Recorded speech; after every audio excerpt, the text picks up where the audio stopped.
सुटली काया मरणा हाती सुटली काया विचारी निश्चय नासोनिया गेली खंती सहज स्थिती भोगाची न देखेसे झाले श्रम आले वर्म हाताही नासोनिया गेली खंती सहज स्थिती भोगाची तुका म्हणे कैसी की व कोठी जीव निराळा नासोनिया गेली खंती सहज स्थिती भोगाची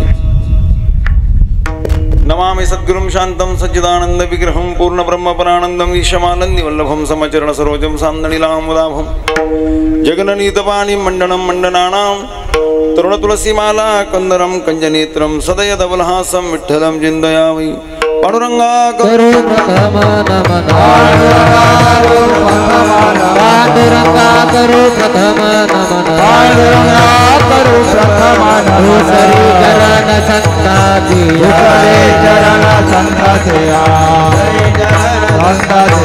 त्यांच्या कृपा दाने कथेचा विस्तार कृपा दाने कथेचा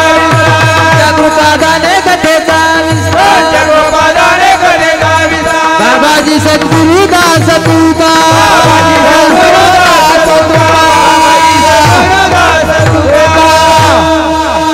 ज्ञानेश्वर भगवान विष्णु निवृत्तीर भगवान हरः सोपानु भगवान ब्रह्म मुक्ताख्या ब्रह्मचित्कलं शरण शरण एकनाथा पायी माता ठेवला नका पाहू गुणदोष झालो दास पायाचा नमो सद्गुरु तुकया ज्ञानदीपा नमो सद्गुरु सच्चिदानंद रूपा नमो सद्गुरु भक्त कल्याण मूर्ती नमो सद्गुरु भास्करा पूर्ण कीर्ती मनोजवं मारुत तुल्य वेगं जितेंद्रियं बुद्धिमतां वरिष्ठं वातात्मजं वानरयूत मुख्यं श्रीरामदूतं शरणं प्रपद्ये मस्तकहि पायावरी या वारकरी संतांच्या विठाला विठाला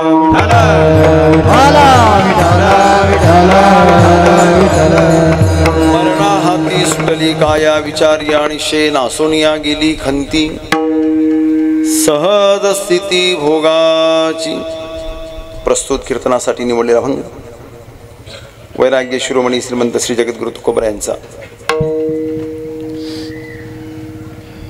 मृत्यू जीवन आणि जन्म या तीन पैलूचा विचार आणि विस्तार करणारा सर्वांच्या परिचित असलेला अभंग सेवेकरता निवडलाय। निमित्त सर्वांना ज्ञात आहे। वैकुंठवासी आमचे सर्वांचे आदरणीय शिवाजीराव पाटील सोळंकी आमचे नाना यांचं हे प्रथम वर्ष श्राद्ध आहे आणि या वर्ष श्राद्धाच्या निमित्ताने त्यांच्या परिवारावर प्रेम करणारे सर्व त्यांचे नातेवाईक मित्रपरिवार गावकरी आणि परिसरातून आलेले सर्वच मंडळी या ठिकाणी उपस्थित आहे। त्यांचे ज्येष्ठ बंधू रामकिसन भीमराव पाटील सोळंके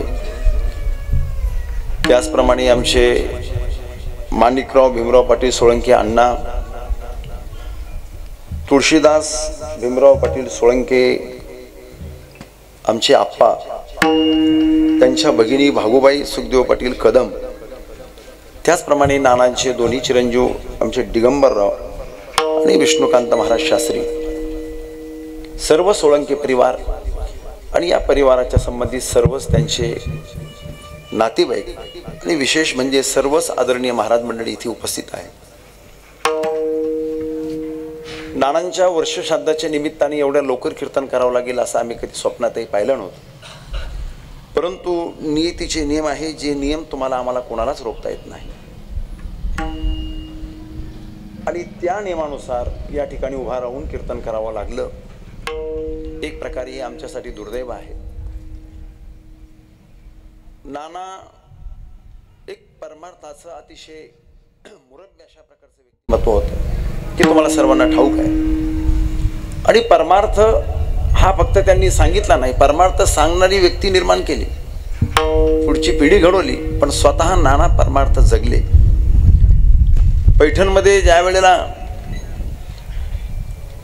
नानांचं वास्तव्य होतं त्यावेळेला पैठणमध्ये त्यांनी स्वतः तर परमार्थ केलाच केला, एक विशेष गोष्ट आहे, पण परमार्थाच्या विचाराची माणसं सुद्धा पैठणमध्ये निर्माण केली, हे त्यांचं विशेष होतं.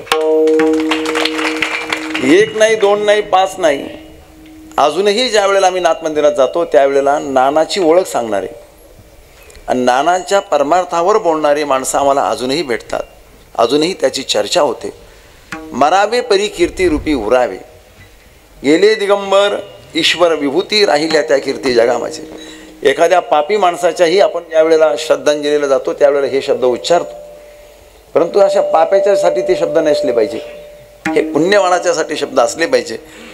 मरावे परी कीर्ती रूपी उरावे, कीर्ती कोणती? ही कीर्ती आहे. नाहीतर लेकरासाठी इस्टेट प्रॉपर्टी, सत्ता संपत्ती, ऐश्वर निर्माण करून ठेवलं, मग लोक म्हणू लागले मरावे परी कीर्ती रूपी उरावे, मेले म्हणले एवढं साम्राज्य उभं केलं. अरे हे साम्राज्य एक मिनिटात संपणार आहे याला महत्त्व नाही. परमार्थाचं साम्राज्य ज्यांनी उभं केलं त्याला म्हणावं मरावे परी कीर्ती रूपी उरावे. विठाला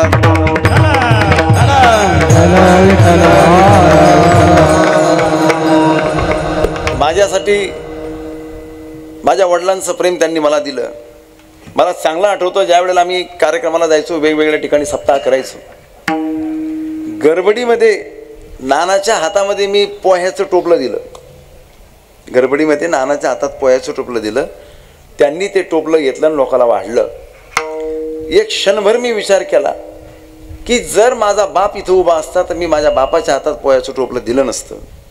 त्याच्यानंतर मी नानाची माफी मागितली, नानाला सांगितलं नाना याच्यानंतर मी तुमच्या हातात पोहे वाढायला देणार नाही. त्यांनी सांगितलं नाही म्हणले अण्णा, तुम्ही मला काही जाणीवपूर्वक टोपलं पोह्याचं हातात दिलं नाही, पण तुमच्याही मनात माझ्याबद्दल प्रेम आहे, माझ्याही मनात तुमच्याबद्दल प्रेम आहे असा विचार करायचा नाही. आणि त्याच्यानंतरही नाना हे सगळं करत गेले. एक नाही असे माझ्याकडे हजारो प्रसंग आहे. कीर्तन माझा वेळ संपून जाईल, कीर्तनाची सेवा बाजूला राहील. सांगायचं एवढंच तात्पर्य आहे, माणसाने माणूस जोडला पाहिजे. हे जे वाक्य आहे हे वाक्य नानांनी स्वतः आयुष्यात जगले. माणसाने माणसं जोडत गेले पाहिजे. तुम्हाला सांगतो इथून शेकडो किलोमीटर अंतरावर आता येताना आमचा प्रवास सुरू होता. आमचे आदरणीय आप्पासाहेब पाटील वावरे मामा मला म्हटले महाराजांचं गाव एवढ्या दूर आहे, मग ते पैठणला कसं काय स्थिर झाले. त्यांना सांगितलं त्यांच्या घरामध्ये परमार्थाचा एक वारसा आहे आणि त्या परमार्थाच्या वारसाने, त्या परमार्थाच्या विचाराने एकनाथ महाराजांकडे त्यांना खेचलं गेलं आणि शांतीब्रह्म एकनाथ महाराजांच्या पवित्र दरबारामध्ये त्यांना स्थान निर्माण झालं. हे त्यांचं, त्यांच्या परिवाराचं अतिशय असलेलं मोठं पुण्य आहे. या पुण्याने ह्या सगळ्या गोष्टी होतात. सहजासहजी या आयुष्यामध्ये माणसं घडत नसतात, ते नानांचे घडलं. परमार्थही ते स्वतः जगली, इतरांनाही करून घेतला, अनेकांना प्रेरणा दिली आणि अनेक जण त्यांच्या पुण्य स्मरणात आहे, हे विशेष आहे. विठाला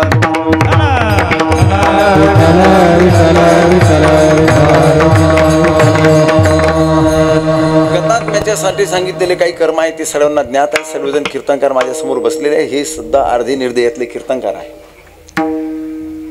सगळ्यांना ठाऊक आहे मृत्यूच्या नंतर केले जाणारे कर्म आहे, या कर्माचा मुख्य भाग आहे तो म्हणजे वर्षश्राद्धाचा कर्म.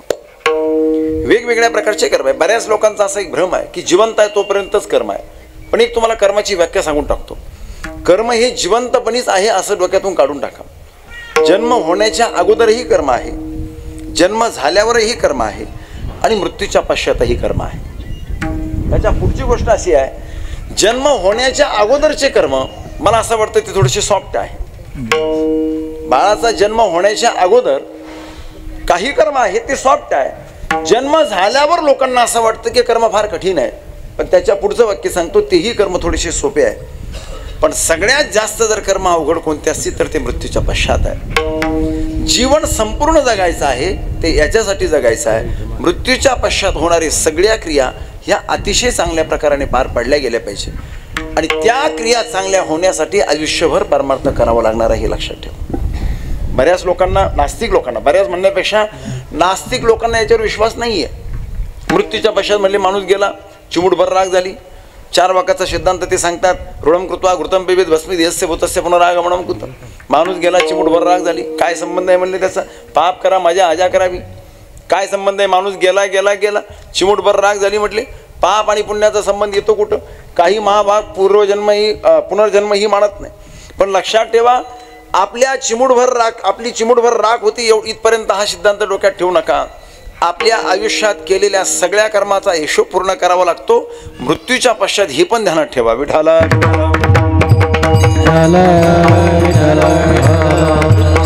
पश्चात होणारे कर्म. आम्हाला एक अभ्यासक्रमामध्ये एक छोटंसं पुस्तक होतं, शास्त्रीजींच्या लक्षात असेल आणि आमचे ज्येष्ठ गुरुबंधू इथे बसलेले आहे सूर्यकांत महाराज शास्त्री, त्यांनाही ते माहिती असेल. मला वाटतं अखंडानंद सरस्वती महाराजांनी लिहिलेलं होतं मृत्यू के उस पार. मृत्यू के उस पार म्हणजे मृत्यूच्या पलीकडचं जीवन. ते मृत्यूच्या पलीकडचं जीवन चांगल्या प्रकाराने जगलं जावं यासाठी आयुष्यभर उत्तम कर्म करावं लागतं. मला सांगा, मृत्यूच्या नंतरच्या कर्माचा जर संबंध नसता तर आयुष्यभर कर्माचा संबंधच नसता असं मला वाटतं. आता केलेलं कर्म जसं जमेल तसं करा ना, पण खरा धोका तर नंतर आहे. खरा धोका नंतर आहे. त्या नंतरच्या कर्माला अतिशय चांगल्या प्रकारचं बनवायचं असेल तर यासाठी आयुष्यभर कर्म चांगलं करावं लागेल. यासाठी प्रसिद्ध प्रमाण सर्वांना परिचित आहे. केले कर्म झाले तिची भोगा आले, उपजले मेले ऐसे किती. तुम्ही आम्ही केलेल्या कर्माचा हिशोब पूर्ण होतोय. बऱ्याच लोकांचा भ्रम असा आहे की आपण केलेल्या कर्माचा हिशोब कोणी ठेवत नाही. हे डोक्यातून काढून टाका. बऱ्याच गोष्टी डोक्यात आपण भुशासारख्या भरून ठेवलेल्या आहे की हे असं होतं मग ते तसं होतं. हे तुमच्या माझ्या म्हणण्यावर काहीच डिपेंड नाही, अवलंबून नाही. याच्यासाठी एक सिद्धांत आहे आणि या सिद्धांतानुसार या सगळ्या गोष्टी चालतात. आपण काय करतो याचा सगळा हिशोब करण्यासाठी भगवंतानी चित्रगुप्त नावाचा आपला दूत ठेवलेला आहे. कोण? चित्रगुप्त यमदूत आहे. आणि तो काय करतो? तुम्ही आम्ही केलेल्या सगळ्या कर्माचा हिशोब ठेवतो. बरं, किती हिशोब ठेवतो? कॉम्प्युटर फेल जाईल महाराज, पण त्याचा हिशोब फेल जाणार एकदम करेक्ट आहे. म्हणजे कीर्तनाला जात होता का? यस. म्हणले अधूनमधून काळी पिशवी घेऊन फिरत होता का? म्हणले यस. कीर्तनकाराचं कौतुक करीत होता का? म्हणले यस. कीर्तनकाराला नाव ठेवत होता का? म्हणले यस.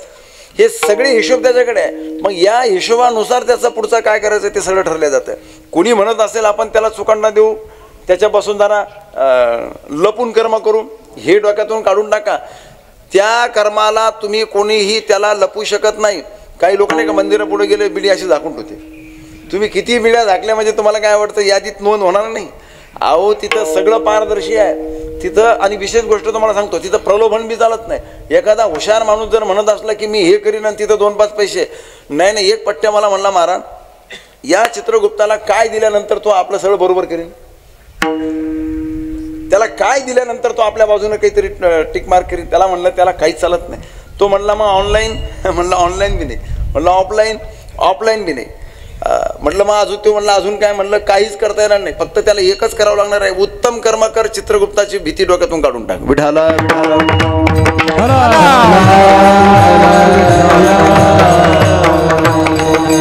सज्जन हो, श्रीमद भगवद्गीता निर्माण झाली, कर्माच्या सिद्धांताला महत्व दिलेलं आहे. कर्म ही साधी गोष्ट समजू नका. आणि कर्माची ही गती ही कोणालाही रोखता येत नाही. ही अखंड आहे. हा प्रवाह चालणार आहे. मृत्यू झाल्यानंतरही तो प्रवाह थांबणार नाही. बस मला एवढंच म्हणायचं.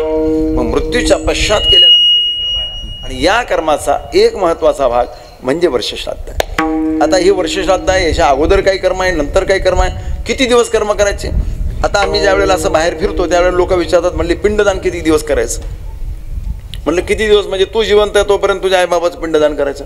तो म्हणला एकदा केलं होतं ना. अरे म्हणलं एकदा करून जमत नाही. ज्या वेळेला तो पिंडदान घालणार आहे, ज्या वेळेला तो पिंड देणार आहे तुझ्या वडिलासाठी, तुझ्या आईसाठी, त्या वेळेला तुझ्याकडनं हे दिलेलं त्यांना ते लाभ मिळणार आहे, त्याचा प्राप्त होणार आहे. तो पिंड त्यांना मिळणार आहे. आणि ज्या वेळेला तो देणार नाही त्यावेळेला ते उपाशी राहणार आहे.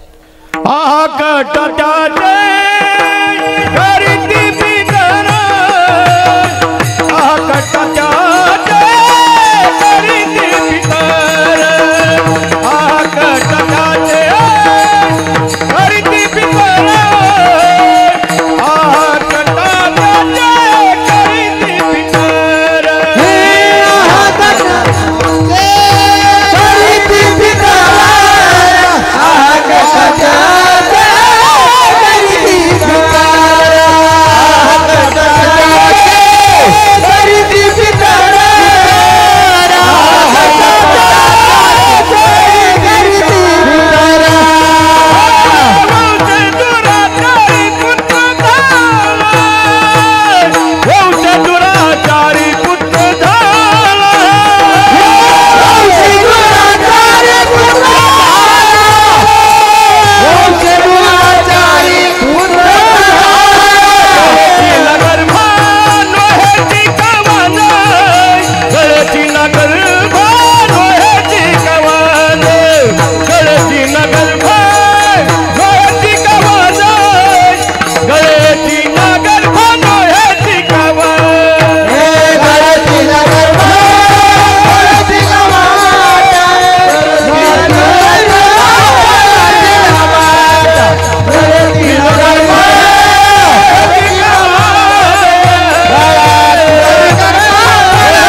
होतात, ते खटखट करतात आणि नाराज होऊन ते असा विचार करतात की हे काय दुराचारी जन्माला आलं. तुम्हाला एक अजून मुद्दा लक्षात आणून देतो, महाराजांनी गोड प्रमाण दिलं. बऱ्याच लोकांचा असा भ्रम आहे की आपलेच आईबाप आहेत ते आपल्याला काय करतील. याशे तुम्ही मोगम शास्त्र डोक्यात घुसू देऊ नका. कारण तुम्ही तुमच्या आईबापाला त्रास ज्या वेळेला देता त्यावेळेला ते तुम्हाला ते माफ करतात. हे तुमचं बरोबर आहे. आई वडिलाला त्रास दिल्यावर ते माफ करतात. का बरं? त्यांचं प्रेम आहे आपल्यावरती. मग बरेच लोक असं डोकं चालवतात की आपण गेल्यानंतर, आपले आई वडील गेल्यानंतर ते आपलेच आहे, मग ते आपल्याला कशाला शाप देतील. ते आपल्याला कशाला शाप देतील, ते आपल्याला माफ करतील. पण हे डोक्यातलं काढून टाका. जिथं आहे तोपर्यंत तुमची ते आई बाप आहे, म्हणून त्यांचं तुमच्यावर प्रेम आहे. तुमच्या झालेल्या चुका सगळ्या सहन करणार आहे. पण ज्या वेळेला ते पितर लोकात जातात त्यावेळेला त्यांचं लोक बदलतो. काय बदलतं? लोक बदलतो. त्यावेळेला ते पितर होतात. काय होतात? ते पितर होतात. आणि पितर झाल्यानंतर ते आपल्याला माफ करत नाही. मग ते तुम्हाला सोडीत नाही. तुमच्यावर कितीही प्रेम होतं. मग जर समजा हे खोटं असेल माझं बोलणं, तर मग कुठल्याच पितरांनी त्रास द्यायला नाही पाहिजे असं मला वाटतं. कुठल्याच पितरांनी त्रास द्यायला नाही पाहिजे असं मला वाटतं. कारण ते तुमचे आई वडील आहे. आई वडील कुठं मुलाला रागवत असतात का? सगळ्या चुका माफ करतात. पण ज्या वेळेला ते पितर बनतात त्यावेळेला तुमच्या कुठल्याच चुकीला ते माफी देत नाही. म्हणून या असल्या डोक्यातून काढून टाकीच की आपले आई बाप येईल, मग त्याला काय फरक पडला. पिंडदान दिलं दिलं, वर्षात घातलं, दहाव्याला काय म्हणले केला दावा आहे की नाही. तीर्थक्षेत्रावर त्याला काय बा मग चप्पी केलीच काय, नाही केली काय, काय फरक पडला. हे काय फरक पडला आणि काय नाही पडला, ज्या वेळेला झटकी बसतील त्यावेळेला तुम्हाला कळलं. विठाला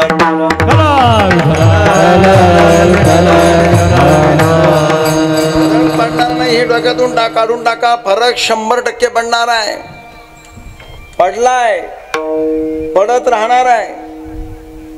त्याच्यापासून कुणीही स्वतःला वाचू शकत नाही. म्हणून पिंडदान किती दिवस करायचं? कायमस्वरूपी करायचं.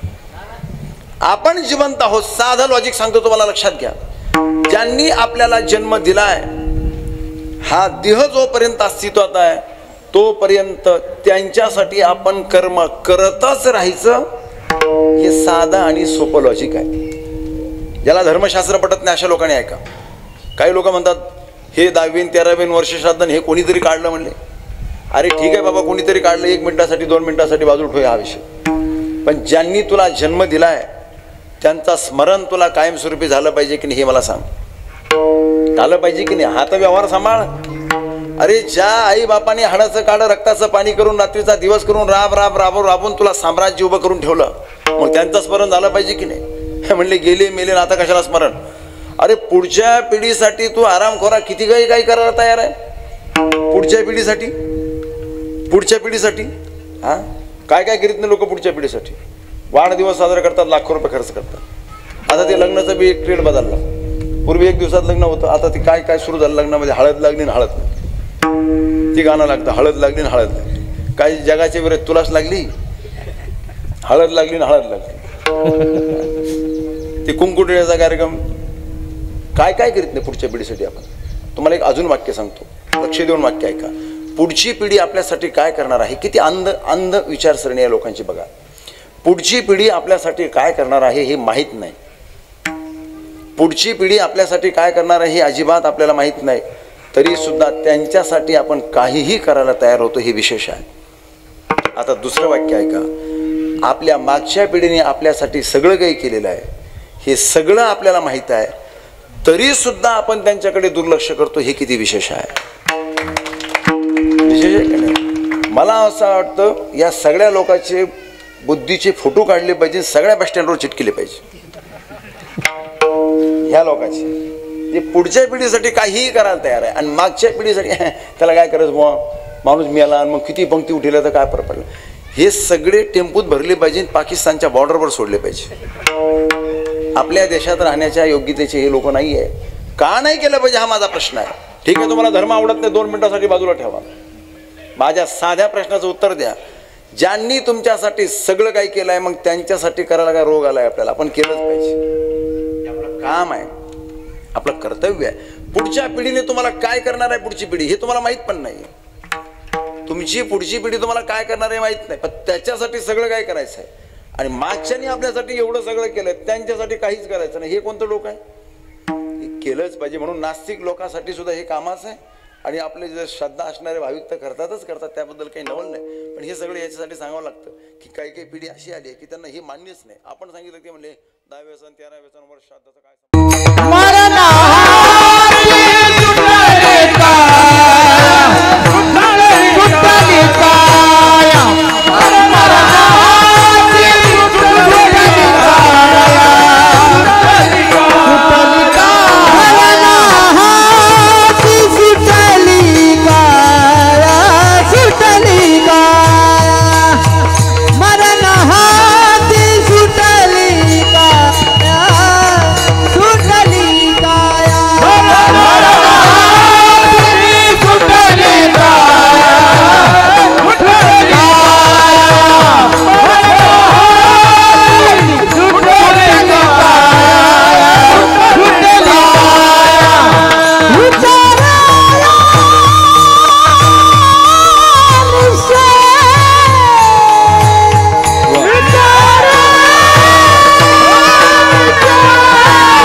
सुटली काया, मरणा हाती सुटली काया, विचार्या निश्चय. मरणाच्या हातून काया सुटली असं तुकोबांचं मत आहे. कशाने सुटली, विचार केला, विचाराचा निश्चय केला. प्रश्न इथे 2-3 निर्माण होतील. मरणा हाती सुटली काया, सगळ्यांना माहित आहे इथे बसणाऱ्यांना प्रत्येकाला काया ही कधीच मरणाच्या हातून सुटत नाही. कधीच काया मरणाच्या हातून सुटत नाही हे सगळ्याला बसलेल्याला माहिती आहे, उभा राहणाऱ्याला माहिती आहे. कारण आपण सगळेजण परमार्थाचे संस्कारी आहात. शरीर आजपर्यंत मरणाच्या हातून कोणाचंही सुटलेलं नाही. हा सिद्धांत आहे, हा अनुभव आहे. हे लिहिले तुम्ही, असं वाचलंय, ऐकलंय, सगळं तुम्हाला माहित आहे. पण आज अभंगामध्ये तुकोबरा म्हणतात मरणाच्या हातून काया सुटली, तर नक्कीच तुकोबरांचं म्हणणंही तेवढंच खरं आहे. मग सुटली कशी सुटली तेवढंच फक्त आपल्याला सोडायचं आणि पुढे चालायचं. विठाला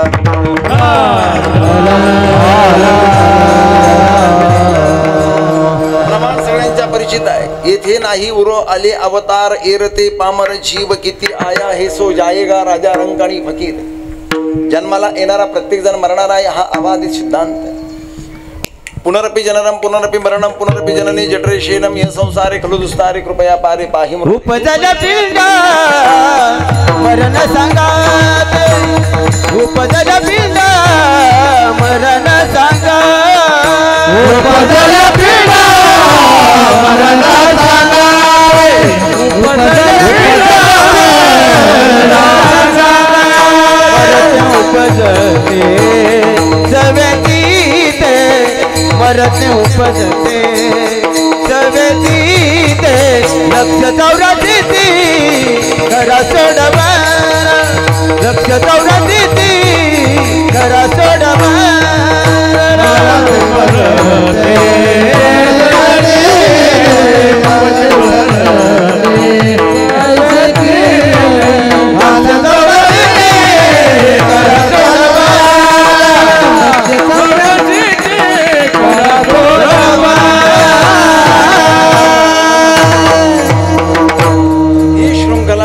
नाही उपजले ते काय, उपजले उपजल्या पिंडा. मरण सांगा, ती जन्माला आला, मरण त्याचं ठरलेलं आहे. हे सगळ्यांना सिद्धांत सगळ्यांना ठाऊक आहे. मला एकच मुद्दा सांगायचा आहे आपल्याला, मरण हे सगळ्यांना माहीत आहे. मरण हे प्रत्येकाला येणार आहे. अनेक लोक मरताना आपण पाहिले, अनेक जणांना आपण वाटी लावलेला आहे. हे सगळं सगळ्यांना माहीत आहे. पण आज अभंगामध्ये मात्र मरणाच्या हातून काया सुटली हे तुकोबराय म्हणतात. कशामुळे म्हणतात याचा विचार केला की याचा सगळा आपल्याला उलगडा होणार आहे. तर ऐका, मरणाच्या हातून काया सुटली म्हणल्यानंतर काया म्हणल्यावर शरीर, शरीर म्हणल्यावर आपल्याला एकच शरीर माहिती आहे. एक गंमत आहे बरं का मानवी स्वभावाची. माझं एक मत आहे. आमची इथे फार विद्वान लोक बसलेले आहेत सगळेजण. सगळ्यांचे नाव मला जरी परिचित नसले तरी सुद्धा बरेचसे चेहरे परिचित आहेत आणि बरेचसे तर माझे परिचितच आहे. 99% 99 सगळे नावच परिचित आहे. 1% नसल्यामुळे मला अडचण होणार नाही तर तुमच्या पटापटा सगळ्याचे नाव घेतले असते.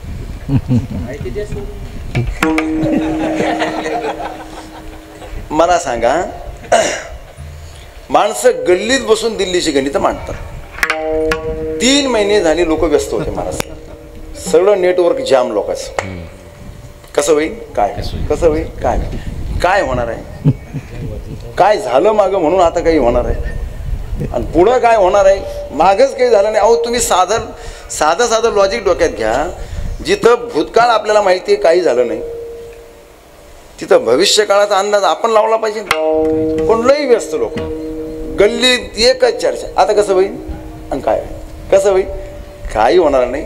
आपलं शै लावायची बोटाला, रामकृष्ण हरी, आपला हरी हरी हे मेन होणार आहे, बाकी काही होणार नाही.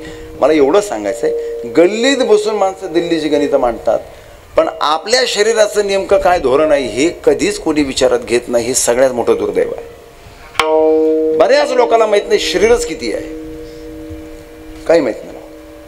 शरीर म्हणणार एकच हे शरीर. या शरीराला आपण नाव देतो, या शरीराचं आपण लालन पालन करतो, या शरीराचा लाड करतो, या शरीराच्या सगळ्या गोष्टी करतो. पण याच्यावर काम थांबलेलं नाही आहे. याच्या आत अजून काही कोश आहेत, याच्या आत अजून काही कोश आहेत आणि ते वेगवेगळे शरीर आहे. आता मुद्दा लक्षात घ्या, ज्या शरीराला आपण आपलं म्हणतो या शरीराचा आणि आपला काहीही संबंध नाही. आवाज कमी ठेवा, मला हळू बोलत सवय आहे. याचा आवाज द्या फक्त. या काय म्हणते याला, मॉनिटर फिनिटर, याचा आवाज द्या. ऐका, ज्याला आपण आपलं म्हणतो,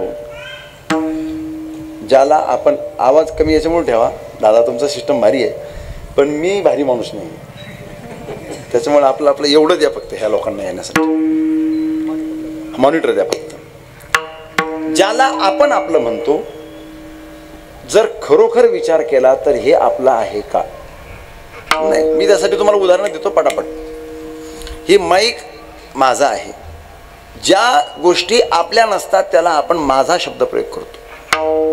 हे माईक माझा आहे, मी नेणार नाही दादा, पण समजा माझा आहे. उदाहरणासाठी माझ्यासमोर सगळ्यात जवळ आता माईकच असल्यामुळे उदाहरण तेच द्यावं लागणार.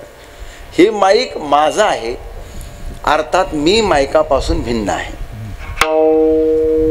बरोबर आहे. माईक माझा आहे, मी माईक नाही. लक्षात घ्या मुद्दा. आता जर माईक दाखवण्यासाठी माझ्या शब्दाचा प्रयोग होतो तर आपल्या शरीराचे अवयव दाखवताना सुद्धाच माझ्या शब्दाचा प्रयोग होतो की नाही. बघा तुम्ही, आपण काय म्हणतो, मी हात म्हणतो का माझा हात म्हणतो? माझा हात. मी हात म्हणत नाही आपण. मी डोकं का माझं डोकं? माझं डोकं आहे. फार अभिमान असतो माणसाला काय, अहो माझं डोकं म्हणजे काय साधं नाही. चांगल्या लोकांना डोके लावतं माझं डोकं. काही जण म्हणतात माझं डोकं म्हणजे साधं नाही, चांगल्याचे डोके माझ्या पायावर टेकवतो. काय अभिमान आहे त्या डोक्याचा. पण हा हे कुणाचं? मी नाही, ते माझं आहे. थोडंसं हात घुसा. माझं डोकं, हा, माझे हात, माझे पाय. त्याच्या पुढचं एकच वाक्य सांगतो, माझं शरीर का मी शरीर? काय माझं शरीर का मी शरीर? माझं शरीर आहे. आता मला सांगा, माझा शब्द प्रयोग जर या प्रत्येक शरीराच्या अवयवासाठी आपण करतो, याचा स्पष्ट अर्थ असा होतो की शरीर मी. मग मरण कशाला आलं? शरीराला आलं. मग मीला काही फरक पडला का? नाही पडला. जो मी माझं म्हणणारा जो आवाज आहे त्याला काही फरक पडला का? नाही पडला. मग तो आवाज कुठे राहतो? तर त्याच्या आत अजून एक शरीर आहे. ते शरीर कधीही मरत नाही. त्याला म्हणतात सूक्ष्म शरीर. मरतं का? नाही मरत. त्याच्यामध्ये तुम्हाला एकच मुद्दा लक्षात आणून देतो, फार किचकट घोषणा नाही.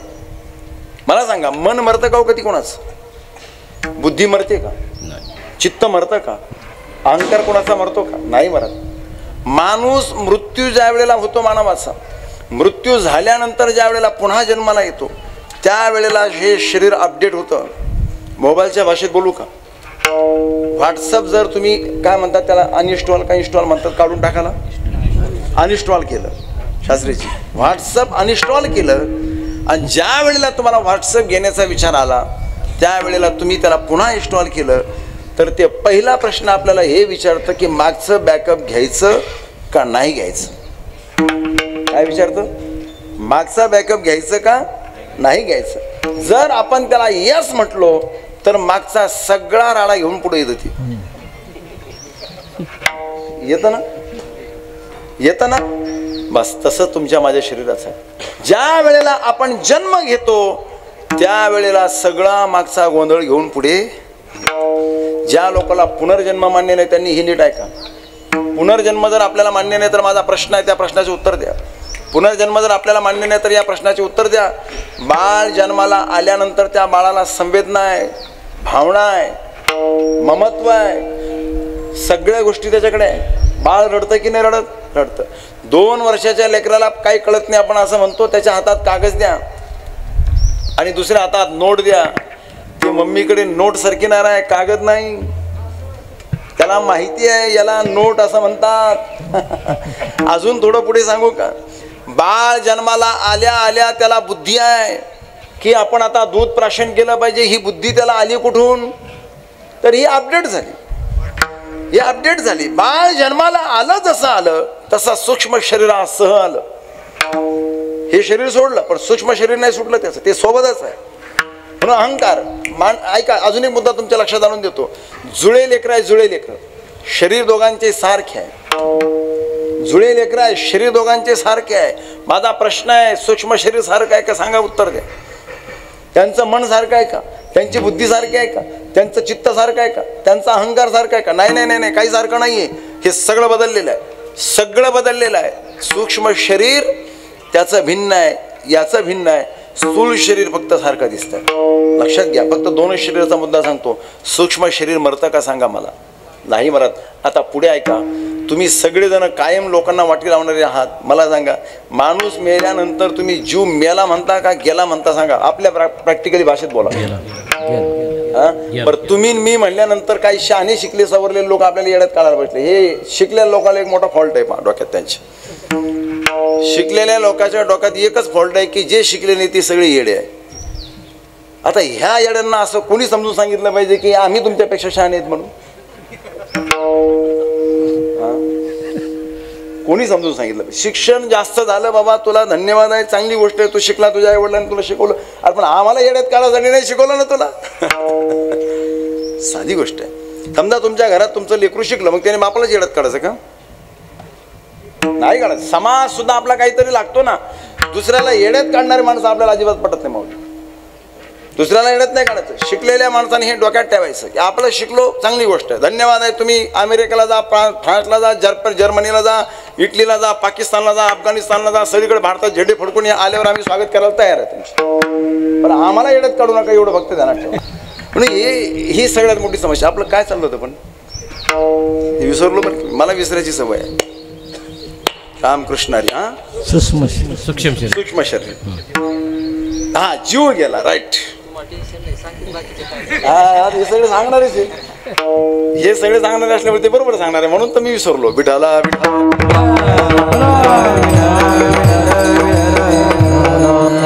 आपण जर म्हटलो ना जीव मेला, जीव गेला, तर हे शिकलेले लोक म्हणते हे पागल आहे, जीव गेला म्हणते. ऐका, त्या लोकांची भाषा तुम्हाला सांगतो, ते सुद्धा जीव गेलाच म्हणतात. ते सुद्धा जीव गेलाच म्हणतात. कसा गेला म्हणतात? कल्पना करा, 1 मिनिटासाठी ॲक्सिडेंट झाला, शरीराचे सगळे अवयव गठुड्यामध्ये बांधून आणले, ती बाई बिचारी रडायला लागली, आक्रोश करायला लागली, डॉक्टरच्या पाया पडू लागली. डॉक्टर साहेब, तिला माहीत नव्हतं हे जे गठुडं समोर ठेवलेलं आहे हे माझ्या पतीचं आहे. ती एकच वाक्य तिच्या तोंडातून बाहेर पडत होतं, डॉक्टर साहेब काही करा पण माझ्या मालकाला वाचवा. माहीत नव्हतं तिला ही परिस्थिती. तिला वाटलं ॲक्सिडेंट झाला आणि आपल्या मालकाचे प्राण आहेत. काही करा डॉक्टर साहेब पण माझ्या मालकाला वाचवा. काही करा डॉक्टर साहेब, काय लागतं तेवढं घ्या पण मला वाचवा, माझ्या मालकाला वाचवा. डॉक्टरनी एक वाक्य सांगितलं, बाई ज्या वेळेला ॲक्सिडेंट झाला ना तेव्हाच तुमच्या मालकाचा जीव गेला होता. कोण म्हणलं? डॉक्टर म्हणला म्हणजे माणूस नाही म्हणला. त्याच्या डोक्यात एक सायन्स आहे, त्याचं नाव आहे मेडिकल सायन्स, विज्ञान म्हटलं है ना. पण तोच म्हणला का? सगळी म्हणते, जगातली सगळी म्हणते. काय म्हणते? जीव मरत नाही. आणि जो म्हणतो ना माझा हात आहे, माझा पाय आहे, माझं डोकं आहे, तो म्हणणारा जो आहे तो हा आहे, त्याला मरण नाही. ज्याला मरण आहे त्याचा आमचा संबंध नाही. म्हणून आमचा संबंध जिथे नाही त्याला, आमचा संबंध जिथे नाही त्याला, ज्याचा आमचा संबंध नाही त्याला मरण आहे. त्याला मरण आहे म्हणून आमचं काय बिघडलंय हेच तुकोबरांना सांगायचं आहे. माझी काया तर मरणाच्या हातून सुटली बाबा म्हटले. तुमचं तुम्ही बघा, पण माझी काया मरणाच्या हातून सुटली. कारण ज्याला मी म्हणतोय त्याला मरणच नाहीये आणि ज्याला मरण आहे त्याचा माझा काही संबंध नाहीये. म्हणून माझी काया मरणाच्या हातून सुटले. झाला प्रेत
रूप शरीराचा तुम्ही ते प्रमाण दिलं होतं. शेवटी हे शरीर प्रेत झालेलं आहे आणि हे झालेलं आहे, सूक्ष्म शरीर झालेलं नाहीये. पण मरणा हाती सुटली काया विचारिया निश्चय. विचार करा, विचाराचा निश्चय करा. विचारालाही कमी नाही. माणसं भरपूर विचार करतात.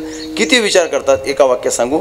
एवढे विचार करतात काही काही माणसं, एवढे विचार करतात काही काही माणसं. विचार करून करून करून करून करून करून विचाराचा रोग त्यांना होतो. तेवढा विचार करतात. पण असले विचार करण्यात धन्यता नाही. विचार करा, जो विचार करायला पाहिजे तो विचार करा, त्याचा निश्चय करा, म्हणजे आपल्याला खरं स्वरूप कळणार आहे. आणि हे झाल्यानंतर पुढे काय होणार आहे, मग जीवनात काय काय बदल होणार आहे, काय काय बदल होणार आहे. नासुनिया गेली खंती सहज स्थिती भोगाची. ऐका ना, इथे बसणाऱ्या प्रत्येकाला जर प्रश्न विचारला ना, इथे बसणाऱ्या प्रत्येकाला प्रश्न विचारला की तुम्हाला काळजीमुक्त जगायचं आहे की काळजी घेऊन जगायचं आहे, सगळेजण उत्तर देणार आहे आम्हाला काळजीमुक्त जीवन जगायचं आहे. मग काळजीमुक्त जर जीवन जगायचं तर माझा दुसरा प्रश्न तुम्हाला असा आहे, मग काळजी कशाला करता? तुम्ही म्हणाल हे जर कळलं असतं तर आम्ही कशाला काळजी केली असती. म्हणून कीर्तन भजन ऐकायचं. पुन्हा पुन्हा येतो मी त्याच मुद्द्यावर. काही शिकल्या सवरलेल्या लोकांना हे सत्संग, अध्यात्म, कीर्तन, भजन, पोथी, पुराण, गाथा, गीता, ज्ञानेश्वरी हे सगळं थोतांड वाटतं. ऐका वाक्य बरं का. त्यांना काय वाटतं? हे सगळं थोतांड वाटतं.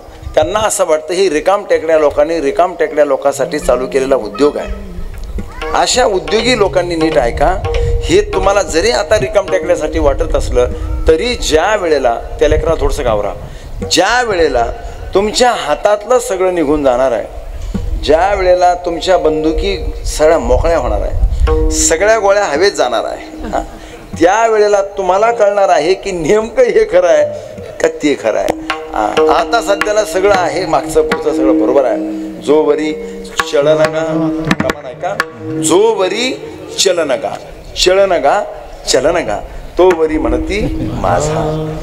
एवढं लिहून ठेवलंय हो, फक्त ऐकणाऱ्याची अडचण आहे. जो वरी चलनगा, जो वरी चलनगा, तो वरी म्हणती माझा. मानिती लहान थोर कशासाठी? देह सुखाची आकाजा. आणि एकदा इंद्रिय मावळले मग काय होणार आहे? आला बागुला कैसे विपरीत झाले तोची देह नव्हे. तो एक अभंग सांगू का तुम्हाला?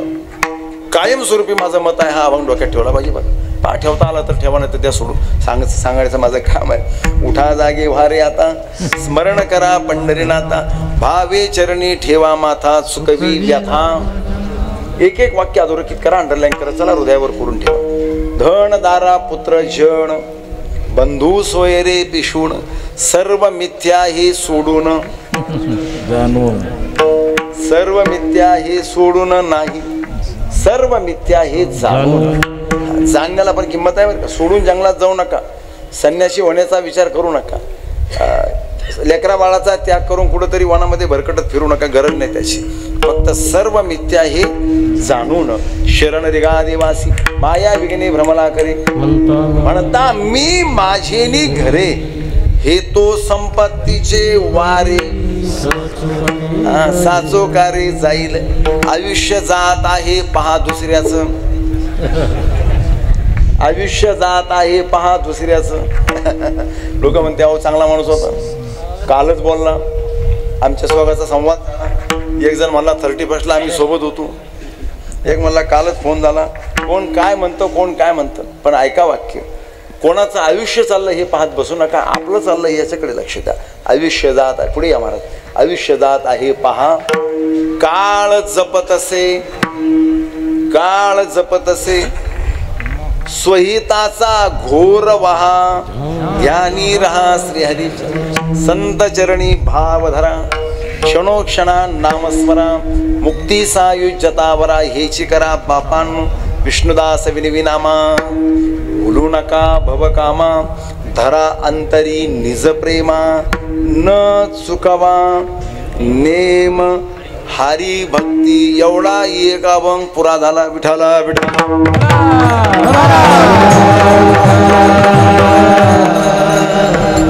मग काळजी नको आहे असं जर सगळ्याचं मत आहे तर काळजी करता कशाला हा माझा प्रश्न. पण नाही ना महाराज, त्या काळजीने आम्हाला सोडलं नाही. तसं नाहीये, आपण काळजीला धरलंय, काळजीने नाही आपल्याला धरलंय. बरं, तुम्ही ज्याची काळजी करता, 2-5 मिनिटात विषय क्लोज करतो. तुम्ही ज्याची काळजी करता त्या गोष्टी तुम्ही पूर्ण करू शकता का? ईश्वराने तेवढी स्वतंत्रता आपल्याला दिली का? कधीतरी याचा पण विचार करायचा. ज्याची आपण काळजी करतो, हे करण्याचा विचार करतो, ते करण्याचा विचार करतो. काही माणसं वर्तमान काळ संपूर्ण वाया घालतात. कशासाठी? भविष्य काळाची प्लॅनिंग करण्यासाठी. वर्तमान काळ संपूर्ण वाया घालतात कशासाठी? भविष्य काळाची प्लॅनिंग करण्यासाठी. पण भविष्य काळाची केलेली प्लॅनिंग तंतोतंत खरी उतरत नाही. त्यावेळेला म्हणतात डोक्यात धरलं होतं एक, झालं एक. माझा प्रश्न असा आहे, डोक्यात धरता तरी कशाला? काळजी करून. या जगामध्ये असा एकही प्रसंग नाही आहे की ज्या प्रसंगाला तुमच्या डोळ्यासमोर आणावं आणि तुम्ही त्याची काळजी करावी, असं माझं मत आहे. एकही प्रसंग नाही आहे. ज्या दिवशी तुम्ही स्वतः ठरवणार आपल्याला काळजी करायची नाही, त्या दिवशी जगातला एकही प्रसंग असा नाही की तो तुम्हाला काळजी करायला लावणार आहे. पण आपणच ठरवलंय काळजी करायचं, तर मग काय विषय आला पुढे? मग आमच्यासमोर काळजीच काळजी आहे. कुणाला कशाची काळजी, कुणाला कशाची काळजी, कुणाला कशाची काळजी, कुणाला कशाची काळजी. बरं एक तुम्हाला अजून एक गंमत सांगू का, आपल्याकडे जे नाही त्याची काळजी करणं समजू शकतो आपण, बरोबर आहे. एखादी गोष्ट आपल्याकडे नाही त्याची आपण काळजी करतो. पण आता काळजीचा प्रकार दुसरा गमतीशीर आहे, हसण्यासारखा आहे. दुसऱ्याकडे हे का आहे याची आपण काळजी करतो, हे जरा आश्चर्य आहे. कळलं? आपल्याकडे जे नाही त्याची काळजी करण्यापर्यंत आपण समजू शकतो, पण दुसऱ्याकडे हे का आहे याची काळजी आपण करणं हे जरा जास्तच काळजी वाटण्यासारखं आहे. एवढा पागल पण नसावं.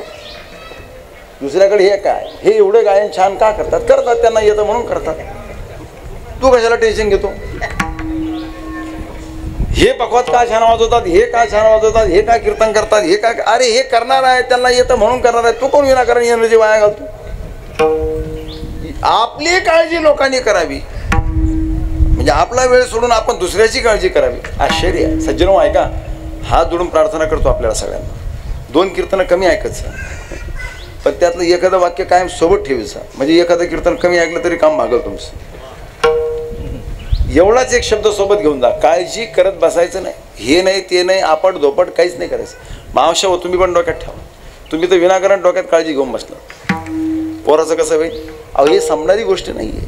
अहो हे संपणार नाही. आजा मेला, पंजा मेला, बाप मसना गेला, देखत देखत नातू पण तोही तैसा झाला. तुम्हाला एक संसाराचं एक वाक्य सांगू का? संसार शब्दाचा अर्थ काय होतो? संसरती म्हणजे सरकणे. तो पुढं सरकत राहणार आहे, आपल्याला त्याच्या मागे चालत राहायचं. तो पुढे चालणार आहे, आपल्याला मागे चालणार आहे. श्रीनिवास महाराज तुम्ही जास्त ऐकू नका, तुमच्या कामच नाही ते. संसार पुढे चालणार आहे, आपण त्याच्या मागे चालणार आहे. हे आम्ही सगळे संसारिक लोक आहे, आमच्या कामाची गोष्ट आहे. संसार पुढे चालणार आहे, आम्ही त्याच्या मागे चालणार आहे. तुम्हाला एक गोष्ट सांगतो, तुम्ही कितीही जरी प्रयत्न केला त्या संसाराला धरायचं, इतिहास साक्ष आहे, आजपर्यंत कोणाच्याच हातात संसार लागलेला नाही, आपल्याही लागणार नाही. कोणाच्याच हातात लागलेला नाही. मुकेश अंबानीने फार प्रयत्न केला. एक दिवस मी मुकेश अंबानीला विचारलं, म्हणलं का हो सर तुम्ही एवढं प्रयत्न कशाला करता, आता काय प्रयत्न करून तुम्हाला मिळवायचं शिल्लक राहिला? तो म्हणला महाराज आत्ताशी पुढं मी स्टेबल झालो, अजून सगळंच मिळवायचं शिल्लक राहिलं. हे मुकेश अंबानीचं वाक्य आहे. तुमचं माझं काय घेऊन बसणं? वेळ वाया घालायचा नाही. रात्रीच मी माझ्या मुलासोबत बोलत असताना एक वाक्य सांगितलं, म्हणलं दादा ऐकून घे, कर्तव्य कर्म म्हणून काम करीत आहे, जास्त डोक्याला हेडेक घेऊ नको. तुझ्या वाट्याला आलेलं कर्तव्य कर्म चोख पार पाडायचं.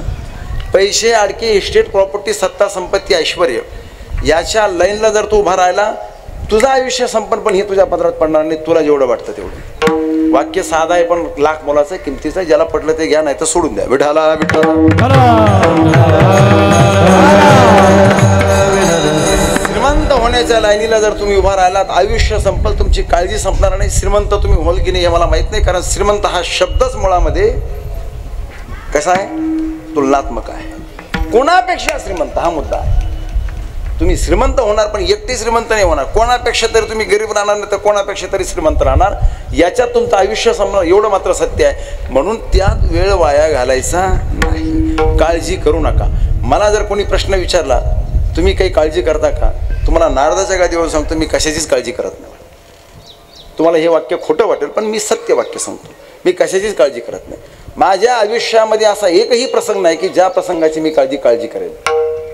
मग प्रसंग कोणता बी येऊ द्या, मागं आले असतील मला लक्षात बी नाही, आता आहे हे मलाही माहीत नाही, पुढे येतील याचंही मला काही घेणं देणं नाही. ज्या स्थितीमध्ये आपण आहोत त्या स्थितीमध्ये शेवटपर्यंत जगणं हेच आपल्या आयुष्याचं ध्येय असलं पाहिजे. बाकी या सगळ्या गोष्टीचं बेरीज करा, गुणाकार करा, वजाबाकी करा, भागाकार करा, शेवट उत्तर दादा एक ठरलेलं आहे, त्याचं नाव आहे झिरो भोपळा. हे ज्याला गणित समजलं तो माणूस आयुष्यात कधी काळजी करत नाही. आणि ज्याला हे कळलं नाही तो मग बेरीज करीन, वजाबाकी करीन, गुणाकार करीन, भागाकार करीन. बसला नुसतं कॅल्क्युलेटर चालू बोटं पारतेचे असे बोट थोडून गेले, काय फायदा नाही.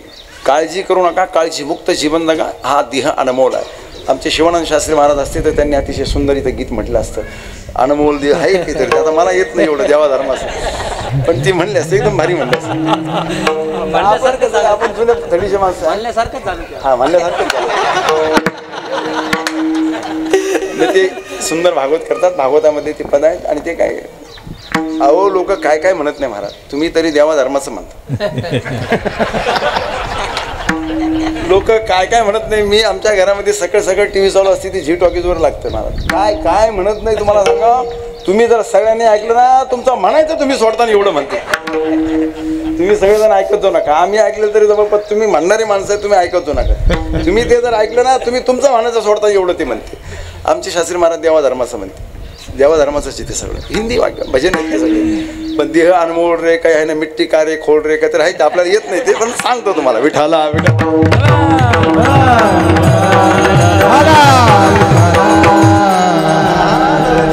आमचे पांडुरंग महाराज आनंदी, आम्ही जुन्या थडीचे माणसं आहे. बरोबर आहे की ना? आपल्या म्हाताऱ्या माणसासारखा कार्यक्रम आहे आपला.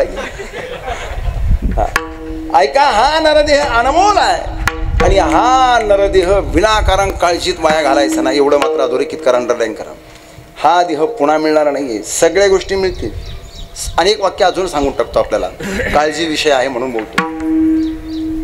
सगळ्या गोष्टी आयुष्यामध्ये आपण गेल्यावर सुद्धा होणार आहेत. वाक्य खरं आहे का खोटं आहे? आपण गेल्यावर सुद्धा बऱ्याच गोष्टी राहिलेल्या होणार आहे. बऱ्याच गोष्टी आम्ही आहोत म्हणून थांबलेल्या आहेत. वाक्य कळतं का बघा? आम्ही गेल्यावर त्या जास्त जोरात होणार आहे. आम्ही गेल्यावर जास्त जोरात होणार आहे. पण एक गोष्ट मात्र आम्ही गेल्यावर कधीच होणार नाहीये. कोणती हो? त्याचं नाव आहे परमार्थ. कधीच होणार नाहीये. आपण गेल्यानंतर ती कधीच होणार नाही. कोण करणार? ते आपल्याला करायचं.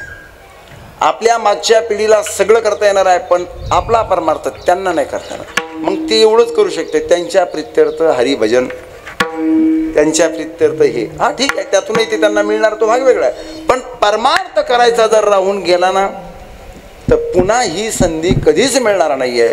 म्हणून काळजी करत करत वेळ वाया घालू नका. नासुनिया गेली खंती आणि सहज जगा. सहज स्थिती भोगाची. एकदा सहज जगायला माणसाला सुरुवात झाली, सवय लागली की मग तो कसा राहतो? न देकेसे झाले श्रम आले वर्म हाताई. एकदा श्रम वर्म कळलं की श्रम होत नाही. आता काही काही माणसं बसलेले म्हणतील हे पखावबाजी, ते पोरं कस काय एवढे बोटं पळले वयांचे, आणि कस काय धडधड वाजते वा, आणि कस काय ज्यांना येतं व पेटी वाजणार, असं कस काय पेटी वाजतो? काही नाही, त्याला वर्म कळालं, त्याला त्याचं वर्म कळालं हे. आता कधी कधी आम्हाला लोक म्हणते, महाराज तुम्हाला एवढं कसं काय पटापटा बोलतोय, तर आम्हाला येतच नाही बोय. अरे वर्म कळलं जसं, त्याला अवघड काय आहे, विशेष काय आहे? वर्म कळलं. ज्याला आता आमच्या माता मावल्या स्वयंपाक करण्याचं तुम्हाला वर्म कळालं, तुम्हाला काही श्रम वाटते, त्याचे कष्ट वाटते. आणि ज्यांना वर्म कळालं नाही, पाहुणा येणार आहे 4 दिवसांनी, आजपासूनच टेन्शन, कसं करावं बाई, कसं करावं. 4 दिवसांनी पाहुणा येणार आहे, पाहुणा येणार आहे म्हणजे एकटा दोघंच येणार आहे, तरी टेन्शन. ज्या मावशीला वर्म कळालं स्वयंपाकाचं, पाहुणा आला, गाडीतून उतरला आणि 5 मिनिटात जेवायला बसला, दुसऱ्याच घासाला गरम पोळी मिळाली, समजा व चपाती, स्वयंपाक करण्याचं वर्म कळालं. हे वर्म कळालं. ज्याला नाही कळालं त्यालाच टेन्शन आहे, ज्याला कळलं त्याला टेन्शन नाही. म्हणून जीवनाचं सुद्धा तेच आहे. न देकेशे झाले श्रम आले वर्म हाताई. आणि हे सगळं घडल्यानंतर मग या जीवाला शिवाला वेगळं न पाहिलं. तू कामने कैची किंवा तू कामने कैची किंवा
कोटी जीव निराळा नासुनिया गेली खंती सहज स्थिती भोगाची. बोलण्याच्या ओघात 10-15 मिनटं शिल्लक बोललो, त्याबद्दल सर्वांची माफी आहे. आदरणीय आमच्या सर्वांचं पितृतुल्य व्यक्तिमत्व असणारे वैकुंठवासी शिवाजीराव सोळंके नाना आज आपल्यामधून जाऊन 1 वर्ष पूर्ण झालं आहे. पाहता पाहता 1 वर्ष गेला, परंतु 1 वर्षातला असा कोणताही दिवस नसेल की ज्या दिवशी नानांची आठवण या परिवाराला आली नसेल. नानांचे काही विशेष होते, त्यातला एक विशेष सांगतो अजून आपल्याला. अन्नदान करण्यामध्ये नानाला फार रुची होती. वडील गेल्यानंतर मुलांनी वडिलाचा आदर्श घेतला पाहिजे. सहज एखाद्या वेळेला आम्ही सकाळी 8ला जरी आमच्या काकांच्या घरी पोहोचलो तरी पूर्वी नसेल कदाचित अशी गोष्ट घडत, नाना घरी नसले तर कदाचित 8 वाजता आम्हाला त्यांनी कधी आग्रह नसेल केला. पण नाना गेल्याच्या नंतर काकांनी आम्हाला 8 वाजता सुद्धा जेवायला बसवलं. त्यांना मी विचारलं एक दिवस, का म्हणले तुम्ही एवढ्या लवकर मला जेवायला आग्रह करता? ते म्हणले नाही, आमच्या नानाचं एक वाक्य होतं की आपल्या घरी आलेला कोणताही व्यक्ती अतिथी आहे आणि तो उपाशी गेला नाही पाहिजे. मग तुम्ही 8ला आले 7ला आले म्हणलं मी तुमचा रोजचाच माणूस येणारा जाणारा, मी कुठं तुमचा अतिथी आहे? त्यांनी सांगितलं नाही म्हटले. आमच्या नानाचं हे ब्रीद होतं आणि नाना हे करीत होते, आम्ही हे पुढे करत राहणार आहे आणि त्यांना साथ मिळते त्यांच्या सगळ्या परिवाराची. मग इथे आमचे दिगंबर भाऊ असेल, त्यांचा सर्व परिवार असेल, तिकडेही ते स्वतः आहे, त्यांचा सगळा परिवार आहे. भगवान करो अशा विचाराने यांचं जीवन घडत राहो. आणि खरोखर नानाच्या जाण्याचं दुःख ते आहेच आहे, पण त्यांच्या ज्या विचार आहे, त्यांचे जे विचार आहे त्या विचाराला पुढे त्या ठिकाणी आदर्श मानून जीवन जगणं हाही एक त्यांच्यासाठी फार महत्त्वाचा विषय आहे. हे परिवार करतात. आता वडिलांचं जाणं ही फार मोठी गोष्ट असते, दुःखदायक. कसं आहे तुम्हाला सांगतो ऐका. वडील म्हणजे आधारवड आहे बघा, आधारवड आहे. कितीही जरी मोठा माणूस असला, कितीही जरी कोणी असला, तर ज्या वेळेला त्याचे वडील जातात ना त्यावेळेला तो पोरका होतो. दुसऱ्या वाक्यात बोलू का, वडील म्हणजे चालतं बोलतं विद्यापीठ आहे. जगात एखादी गोष्ट एखाद्या विद्यापीठातून शिकायला मिळेल की नाही मला माहीत नाही. वाक्य ऐका बरं का दादा. एखादी गोष्ट एखाद्या विद्यापीठातून शिकायला मिळेल की नाही हे मला माहीत नाही, पण जगात अशी कोणतीच गोष्ट नाही की जी वडीलरूपी विद्यापीठातून शिकायला मिळणार नाही. ती प्रत्येक गोष्ट वडील आपल्याला शिकवणार आहे. त्यांच्या क्रियेतून आपल्याला शिकता आलं पाहिजे. ते वडील नसणं दुःखद आहे. भगवान करो या दुःखातून सावरण्याची शक्ती या परिवाराला देऊ. आणि नक्कीच नानाचा विचार जर तुम्ही पुढे नेत राहिला, ते कंटिन्यू करत राहिला, तर नानालाही त्यांच्या आत्म्याला त्याची शांती लाभणार आहे. या कार्यक्रमासाठी आपण सगळेजण उपस्थित आहात. वेळ आपला शिल्लक घेणारा नाही आणि आमचे पोकळे महाराज हे सगळे नाव वाचून दाखवणार आहे. पण माझी ही सगळी जीवलग आहे आणि सगळी जीवलग मंडळी इथे उपस्थित राहिली याचा मला